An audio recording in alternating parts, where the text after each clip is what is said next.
Welcome to Living the Music. Today we're going to do an album ranking of my top 10 Genesis solo albums. We're talking about a lot of music here. So you got albums by Peter Gabriel, Phil Collins, Steve Hackett. He's done a ton of albums. Tony Banks, Mike Rutherford, and Anthony Phillips. Now, as a fan, I first was a Peter Gabriel fan. Then I got into the early Genesis material, and I kind of left it at that for some number of years. In the last several years, I've gone back and filled in the gaps in a lot of this solo material. So I feel like I can give you a credible list here of high-quality material that you should definitely check out or revisit. So I'm going to start with number 10 on my list. It's going to be Tony Banks' latest album, and he called it 5. This is a classical music album. He wrote all the pieces. He sort of directs the whole operation here. He exerted a lot more control on this one than he had the previous 2 classical music albums, and I just think he did a fantastic job. These are stirring tracks. I think they're very dynamic. I enjoy listening to this quite a bit.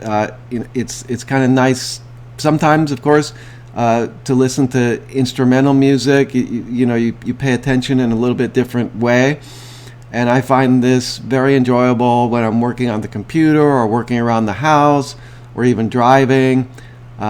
So yeah, great album, highly recommend it. And my favorite song's probably the first one. It's called Prelude to a Million Years. Number 9 on my list of top 10 Genesis solo albums is going to be Anthony Phillips' first album. Somewhat pastoral, I would say.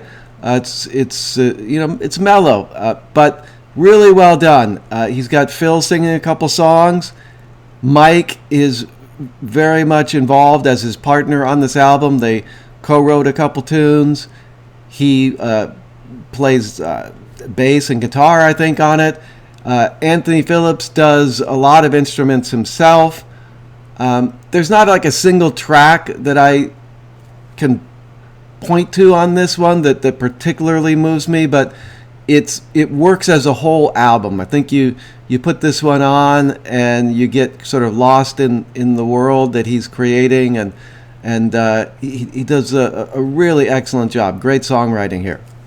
Moving on to number 8 on my list, we're going to go with Small Creeps Day by Mike Rutherford. This is his first solo album. Strictly speaking, he only's done 2 solo albums.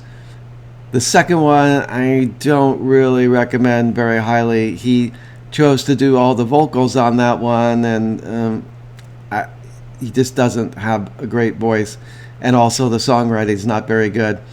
And then later on, he put together the ensemble of Mike and the Mechanics, and that's a whole other deal. As I say, I haven't really gotten into that as much as the other solo stuff. It's not really my thing. But on this one, he produced a really fine piece of work. He's partnering with Anthony Phillips on this, and the first half of the album is kind of a concept based on a book he read called Small Creeps Day. So it has many different sections. It's very prog, very early Genesis, but very catchy too. So that would be my favorite track. Is that Small Creeps Day suite. All right, moving on to number 7, we're going to go with Us by Peter Gabriel. This is a fantastic album. I think this came out in '92.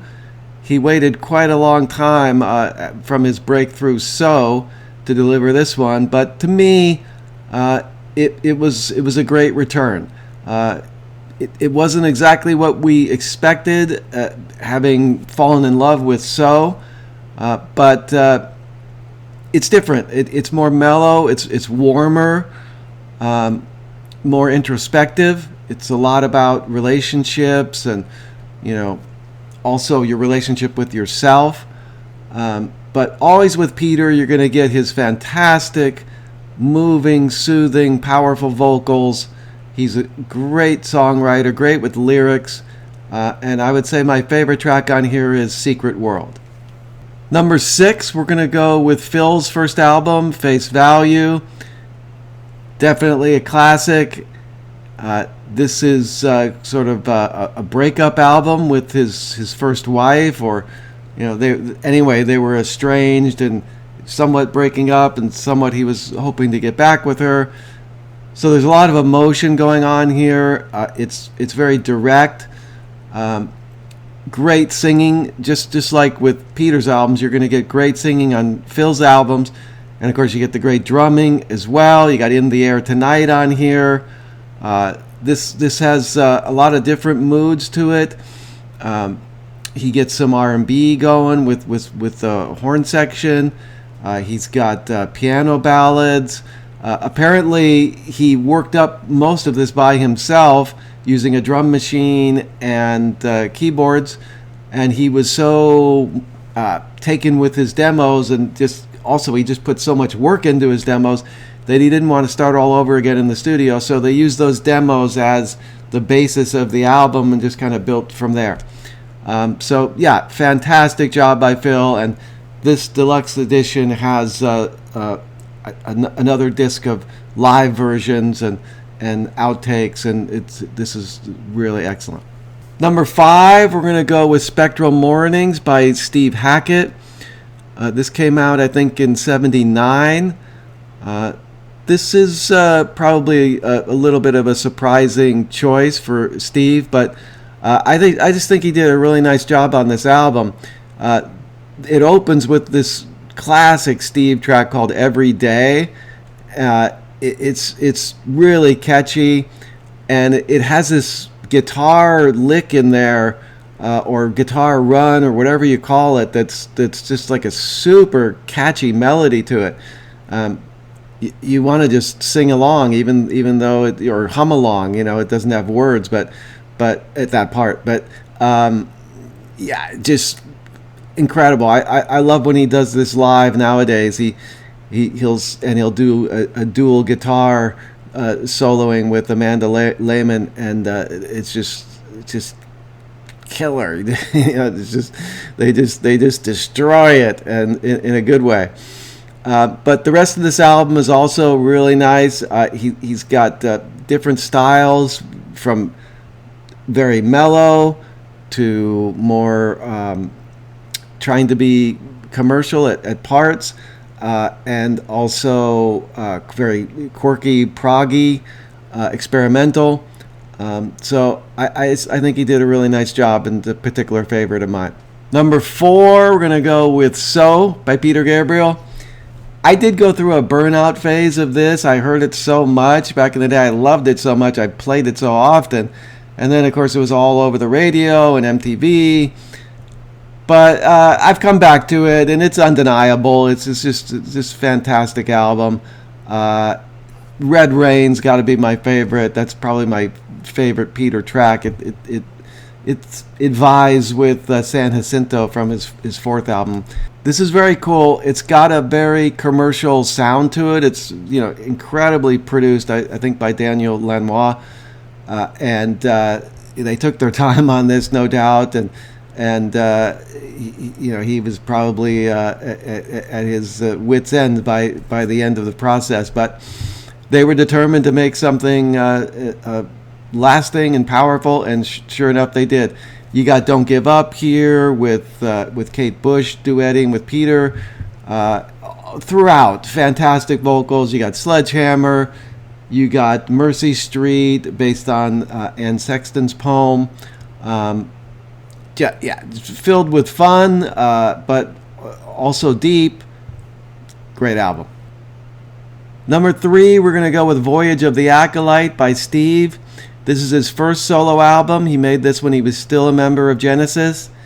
He brings in Phil for drums, and also Mike is there. Fabulous album, start to finish. It starts off with the incredible Ace of Wands. It ends with Shadow of the Hierophant, incredible epic. Apparently that was in the running for a Genesis album, but didn't quite make it. He co-wrote that with Mike, so it's kind of a lost Genesis song in a sense.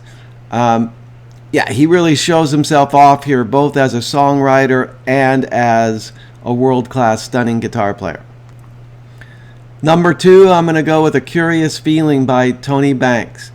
This probably surprises a lot of people, but I think it's a fantastic album. He gets this guy Kim Beacon to do the vocals. Quite good to me.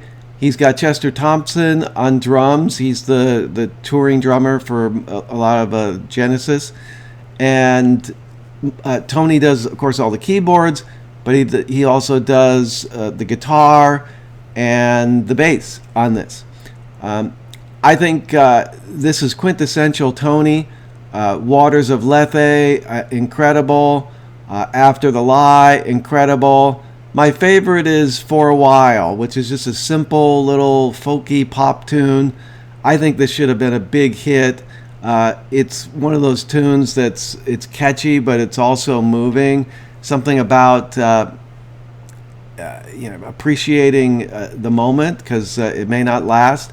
Yeah, great song, great album. I think you're going to love it if you haven't heard this one for a while, or if you possibly have never heard it. You're in for a treat. Number 1 on my list, we're going to go with Peter's first album.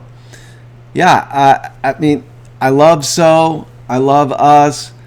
I love all of his albums in different ways, in varying degrees. Now, I know a lot of people like his third album quite a bit and his fourth album, but to me, this one's special. Now, Bob Ezrin produced this, of Pink Floyd fame and Alice Cooper fame. I think the production sound is awesome. Peter's showing off his songwriting ability here. He's got lots of different styles going. This has the great Salisbury Hill, which is tough to beat. But maybe my favorite song on here is Here Comes the Flood. Love that one. You got Humdrum on here, Down the Dolce Vita. There's a barbershop quartet song on here, which isn't exactly my cup of tea, but it's fun. So overall, very eclectic album, but high quality, powerful from start to finish.